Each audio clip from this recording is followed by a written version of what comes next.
प्यारे विद्यार्थियों, नमस्कार। आप सभी का इस ई क्लास में हार्दिक अभिनंदन है, स्वागत है। आज हम हितोपदेश का जो मित्र लाभ है उसकी जो मूल कहानी है, मूल कथा जो है उसका हम प्रारंभ कर रहे हैं। चूँकि ये पुस्तक थोड़ी बड़ी ज़रूर है, यानी इसमें पाठ्य सामग्री बहुत अधिक है, परंतु मैं ये प्रयास करूँगा कि आपको परीक्षा के अंदर आने वाली जो बातें हैं वो ही आप लोगों के सामने जो है मैं प्रस्तुत कर सकूं। इस बात का मैं जो है पूरा ध्यान रखूंगा, इसलिए आप निष्फिक्र रहें। इस विषय में आपको कोई समस्या जो है आनी नहीं चाहिए, इस प्रकार का मैं प्रयास करूंगा। खैर, तो अपना जो प्रसंग ये चल रहा था पीछे कि किसी के द्वारा पढ़े गए दो जो पद्य थे, दो जो श्लोक थे, वो राजा के द्वारा सुने जाते हैं। और सुनने के पश्चात राजा ने सोचा कि मेरे जो दोनों पुत्र हैं, ये दोनों पुत्र तो मूर्ख ही रह गए। इसलिए उन्होंने पंडित जो होते हैं उनको जो है ये पुत्र जो होते हैं ये सौंप देते हैं, यानी अपने दोनों पुत्रों को सौंप देते हैं।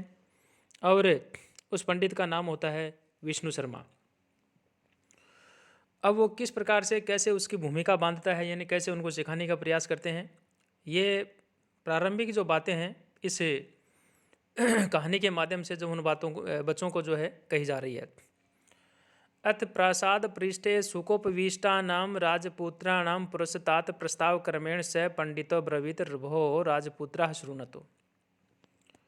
यानी राजकुमारों को सौंप दिया जाता है और सौंपने के पश्चात जो पंडित होते हैं, यानी उस पंडित के द्वारा ये कहा गया कि अत प्रासाद पृष्ठे, एक बार का समय कि राजभवन की जो छत होती है, प्रसाद पृष्ठे राजभवन की जो छत होती है, सुकोपविष्टा नाम आराम से जो है बैठे हुए हैं, राजपुत्रा नाम पुरुष आता है और उन राजपुत्रों के सामने जो है प्रस्ताव क्रमेण अवसर पाकर के या अवसर की रीति के अनुसार सह पंडितो ब्रवीत, यानी वो पंडित यानी विष्णु शर्मा जो वो बोले, भो राजपुत्रा शृणुतु, हे राजपुत्रों आप सुनिए।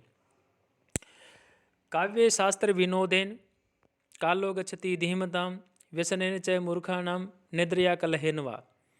धीमताम काल है, धी का मतलब होता है बुद्धि, धीमताम का मतलब बुद्धिमान व्यक्ति है उनका। धीमताम काल है काव्य शास्त्र विनोदेन गच्छति, बुद्धिमान पुरुषों का जो समय है वह काव्य शास्त्र के विनोद से व्यतीत होता है। प्यारे विद्यार्थियों, मैं आपसे यहाँ ये निवेदन करना चाहूँगा कि काव्य शास्त्र का मतलब हो गया कि वर्तमान में हम जिनको पुस्तकें कहते हैं, तत्कालीन समय में ये जो ग्रंथ थे इन ग्रंथों को काव्य कहा जाता था। तो इसलिए कहा जो बुद्धिमान व्यक्ति होते हैं उनका समय तो काव्य शास्त्र जो होता है उस काव्य शास्त्र के विनोद से, यानी एक तरह से यूँ कहें कि उनके अध्ययन करने से व्यतीत होता है। मूर्खाणाम तो काल है व्यसनेन निद्रया कलहेन वा, परंतु मूर्खों का जो समय होता है वो तो बुरे कार्यों में, या यूँ हम कह सकते हैं कि निद्रा निकालने में, या फिर कोई एक दूसरे जो है लड़ाई झगड़ा इत्यादि करने में जो उनका समय जो व्यतीत होता है। ये पद्य जब विष्णु शर्मा के द्वारा उन पुत्रों को सुनाया गया, राजकुमारों को सुनाया गया, और उसके पश्चात जो है आगे वो ही विष्णु शर्मा यानी जो पंडित है वो क्या कह रहे हैं। ये बीच के अंदर जैसा कि आप लोग देख रहे हैं, जब भी आपको समय मिले ये सारी बातें यहाँ पर जो है कही हुई हैं, आप इनको धीरे धीरे जो जब भी आपको समय मिले आप पढ़ते रहें। अब पुनः मैं यहाँ संस्कृत का जो टेस्ट है यहीं आ रहा हूँ।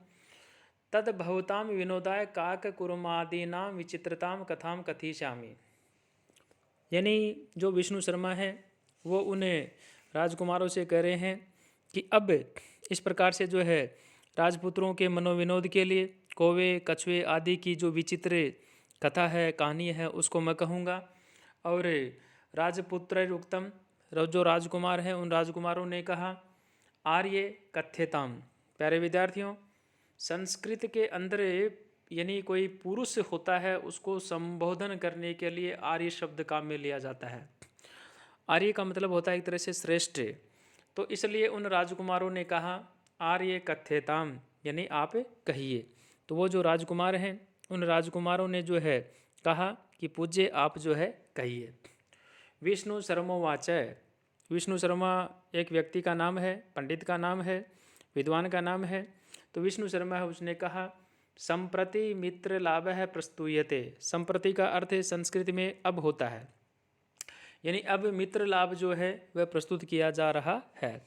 यानी राजकुमारों ने जब कहा कि पूज्य आप कहिए, तो विष्णु शर्मा बोले कि तुम लोग सुनो, अब मित्र लाभ जो है यह प्रारंभ किया जा रहा है। यस्यायम आद्य है श्लोक है, जिसका यह जो है पहला श्लोक है। क्या है पहला श्लोक? असाधना वितहीना बुद्धिमनः सुहृतमाः साध्यंत आसु कार्याणि काक कुर्म मृगखवत। असाधना वितहीन है, यानी जो बिना साधन वाले, वितहीना धन बिना धन वाले, बुद्धिमंत है किंतु बुद्धिमान जो मित्र हैं, सुहृतमा काक कुर्म मृग अखुवत है, यानी कौवा कछुआ और हिरण तथा जो अखु का मतलब चूहा होता है, वत का मतलब सम्मान होता है, यानी चूहे की सम्मान, चूहे की भांति जो है कार्याणि आसु साधयंती, अपने अपने जो कार्य होते हैं, अपने अपने जो प्रयोजन होते हैं, उनको वो जल्दी ही जो है समाप्त कर लेते हैं, या यूँ कहें कि उनको संपादित कर लेते हैं। साधयंती का मतलब भली बाती उनको वो कर लेते हैं। इस प्रकार से वो जो विष्णु शर्मा जो पंडित होते हैं उनके द्वारा जो है ये बात कही जाती है, और राजकुमार जो होते हैं राजकुमारों ने ये बात सुनी।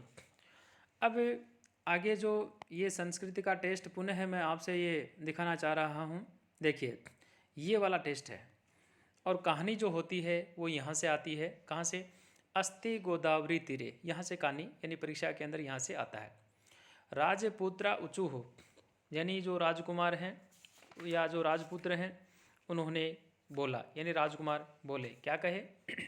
कथम एतत्, यानी यह कैसे? स्वब्रवीत, यानी विष्णु शर्मा है उसने कहा, अस्ति गोदावरी तीरे विशाल है सालमली तरुः, यानी गोदावरी के किनारे विशाल एक सेमल का पेड़ था, वृक्ष था। सालमली तरुः, यानी तरु का मतलब पेड़, विशाल का मतलब बड़ा। गोदावरी नदी के किनारे या गोदावरी नदी के तट पर एक विशाल काय सेमल का वृक्ष था। तत्र नाना दिक देशागत्ये, तत्र मानी वहाँ, कहाँ? यानी उस गोदावरी नदी के किनारे। तत्र नाना दिक देशागत्ये रात्रौ पक्षिणो निवसन्ति, वहाँ अनेक दिशाओं और स्थानों से आकर के रात्रि में पक्षी जो थे वो निवास करते थे। अथ कदाचित अवसानायाम रात्रौ अस्ताचल चूड़ावलंबिनी भगवती कुमुदनी नायके चंद्रमसी लघुपत्नक नामा वायस प्रबोध कृतांतम इव द्वितीय अटंतम पाशस्तम व्याधम अपश्यत। यानी अथ कदाचित अवसानायाम, एक बार रात्रि जो है, अवसान का मतलब अंत होता है, एक बार रात्रि व्यतीत होने वाली थी और सुबह होने वाला था। तो रात्रि के व्यतीत होने पर रात्रौ अस्ताचल चूड़ावलंबिनी भगवती, यानी कुमुदनी का स्वामी यानी जो सूर्य भगवान है उसके लिए कहा गया है कि वो अस्ताचल जो है उसके शिखर का जो है आश्रय लेने पर जो है लघु भगवती कुमुदनी नायके चंद्रमसी लघुपत्नक नामा वायस प्रबुद्ध है, यानी लघुपत्नक नामक जो कौवे है वह जग जाता है, और उसके जग जाने के पश्चात कृतांतम इव द्वितीय अटंतम, यानी कृतांत का मतलब एक तरह से यहाँ पे अर्थ लिया गया है कि यमराज जो है उसे अर्थ लिया गया। कृतांतम इव द्वितीय अटंतम पास हस्तम व्यादम अपश्यत, यानी दूसरे यमराज के सम्मान भ्रमण करते हुए हाथ में जो है जाल लिए हुए, हाथ में जो है पास लिए हुए उसको जो है देखा। पास का मतलब जाल, हस्त मानी हाथ, व्याद मानी शिकारी, अपश्यत मानी देखा। द्वितीय यमराज के सम्मान जो है शिकारी के हाथ में जाल लिए हुए देखा। तम आलोक्य चिंतियत, और उस शिकारी को देख करके जो है वो विचार करने लगा, सोचने लगा। अद्य प्रातर एव अनिष्ट दर्शनम जातम न जाने किमे अनभिमतम दर्शयति। आज सुबह की सुबह है अशुभ का दर्शन हुआ है, पता नहीं यह क्या जो है अमंगल जो है वो दिखाएगा, दर्शयति दिखाएगा, ऐसा या इस प्रकार से कह करके क्या करता वो, इति उक्त्वा ऐसा कह करके विचार करके तदनुस्वर कर्मेण व्याकुल से चलित है। यानी उस शिकारी के पीछे पीछे जो है व्याकुल मन बना हुआ वह उसके पीछे पीछे जो है वो चल देता है। शोक स्थान सहस्त्राणी भय स्थान शतानी च दिवसे दिवसे मुड्डम विशंति न पंडितम। यानी शोक स्थानी सहस्त्राणी, चूँकि जो शोक होता है दुख होता है उसके जो है हजारों स्थान होते हैं। भय स्थान शतानी च, और भय जो है उसके सैकड़ों स्थान होते हैं। दिवसे दिवसे मुड्ढम आविशंति पंडितम ने, यानी स्थान स्थान पर, या यूँ कहें कि प्रतिदिन जो है मूर्ख व्यक्ति जो है पीड़ित करते रहते हैं, विद्वानों को जो कोई पीड़ित नहीं करता है। प्रतिदिन दिवसे दिवसे प्रतिदिन जो है मूढ़म आविशंति, मूर्ख व्यक्ति को जो है पीड़ित करते रहते हैं, किंतु जो बुद्धिमान होता है पीड़ित विद्वान जो होता है उसको कोई भी जो पीड़ित नहीं करता है। तो इस प्रकार से जो कव्वा है उस कव्य के द्वारा जो है बात कही जाती है, और वहाँ जो भी अन्य जो पक्षी होते हैं उनको अभी तक जो इस बात के विषय में कोई पता नहीं होता है, लेकिन कौवा जो होता है वही बात सोचता रहता है। और विष्णु शर्मा के द्वारा जो है उन राजकुमारों को जो है ये बात जो है बताई जा रही है या कही जा रही है। अब जो राजकुमार हैं उनको जब ये बात कही गई बताई गई, और उसी प्रसंग को जो है आगे बढ़ते हुए कहा, अन्य च विषिणाम अवश्यम कर्तव्यम, और भी जो है सुख देने वाले विषय हैं उनके इच्छुक के जो गृहस्थी हैं उनको जो है ये कार्य अवश्य ही करना चाहिए। क्या करना चाहिए उसके विषय में कहा, उत्थाय उत्थाय बोद्धव्यम महत भयम उपस्थितम मरणम व्याधि शोका नाम किम अद्य निपतिष्यति। यानी उत्थाय उत्थाय अद्य मरणम व्याधि शोका नाम किम निपतिष्यति इति यत महत भयम उपस्थितम तद बोद्धव्यम। उत्थाय उत्थाय यानी सुबह सुबह का समय होता उसके लिए कहा कि प्रतिदिन जो है उठ करके आज जो है अद्य आज जो है मरणम यानी जो है मृत्यु, व्याधि रोग, शोकानाम यानी दुख जो है, किम निपतिष्यति इनमें से कौन सा जो है आ गिरेगा, इति इस प्रकार से महत भयम उपस्थितम बोद्धव्यम, ये जो भी इनमें जो भी भयंकर से भयंकर जो भय है प्राप्त होने वाला है उसके विषय में जो है अवश्य जो है उनको जानना चाहिए, अवश्य उनको जो सोचना चाहिए। अत तेन व्याधेन तंडुल कणानाम विकीर्ण्यम जालम विस्तीर्ण।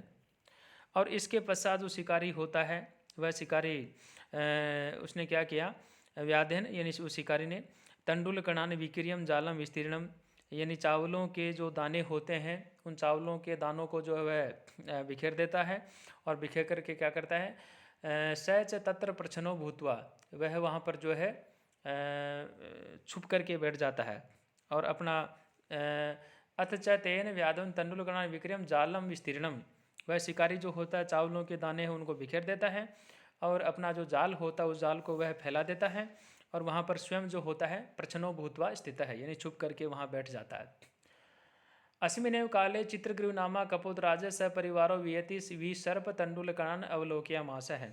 इसी समय चित्रगृह नामक कबूतरों का जो राजा होता है उसने अपने साथ में जितने भी कबूतर होते हैं उनके सहित आकाश में उड़ते हुए ही जो चावलों के जो दाने होते हैं उन चावलों के दानों को उन्होंने देखा। वियति मानी आकाश, विसर्प माने फैला हुआ, तंडुल मानी चावल, कणान मानी होते ही हैं, अवलोक्यास माने देखा, यानी चावलों के जो दाने होते हैं उनको देखा।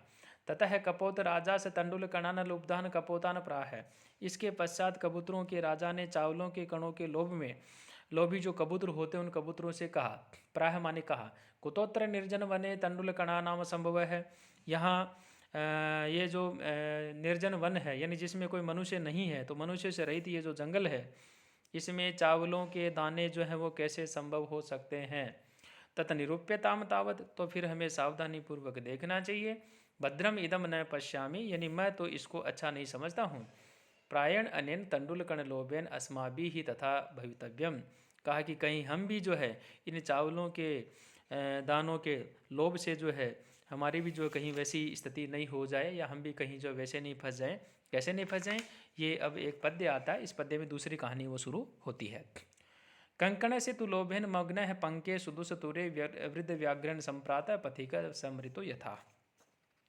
जैसे कि सोने के कंकण के लोभ में अत्यंत गहरे कीचड़ में फंसा हुआ यात्री जो है उसकी स्थिति हुई थी, जो बूढ़े बाघ के द्वारा जो है पकड़ लिया गया था, और व्याघ्रेण वृद्ध व्याघ्रेण संप्राप्त है, ऐसा मृत है, पकड़ लिया गया और फिर उसे जो है मार डाला गया। तो प्यारे विद्यार्थियों, इस प्रकार से ये जो कहानी है ये आनी है परीक्षा के अंदर। तो आप लोग जो हैं, मैंने अभी आपसे जो निवेदन किया कि संस्कृत वाले जो टेस्ट आते हैं उनका आपको हिंदी में जो है वो अनुवाद याद करना है। अब अगला जो वीडियो आपके पास आएगा, तब तक के लिए सभी विद्यार्थियों को बहुत बहुत धन्यवाद। आप इसको पढ़ते रहें।